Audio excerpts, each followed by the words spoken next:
So flex ko lamang po yung mini-maintain po nating linis ng coastal area. Flex ko lamang po muli yung aming sitio guys, kung saan ina-advocate ko po yung ganda at linis ng aming barangay. Located po ito sa barangay Talay, Pandayan.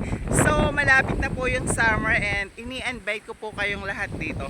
So binibigyan na po natin ng ganda at turismo at linis yung ating pinagmamalaki pong sing-sing na bato, and sana naman po maging part rin po ng pagiging nature lover nyo po yung magiging malinis.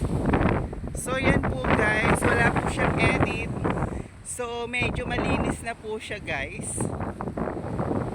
Binibigyan po natin talaga ng pansin yung linis at kagandahan ng ating barangay, kung saan ina-highlights po palagi natin sa ating video ang sing-sing na bato guys. So yan po, medyo malinis na po ulit. Welcome po sa Taga-Kalat, and sana po maging aware naman po kayo, especially po sa pagpunta nyo po dito and kalinisan.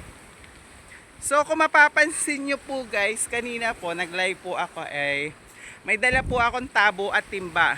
So ang ginagawa ko po kasi, binabaldiyo ko po yan ng kahit paano ay maalis po yung panghe or amoy ihi ng tao. Minsan po kasi may mga dumi rin po dito So binabaldiyo po natin yan, and kita nyo naman, di man siya totally ganun kalinis. At least kaaya-ayang puntahan.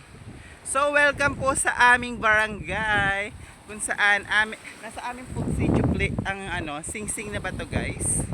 So yan, this is my hometown, my home place, Barangay Talahi, Pandayan.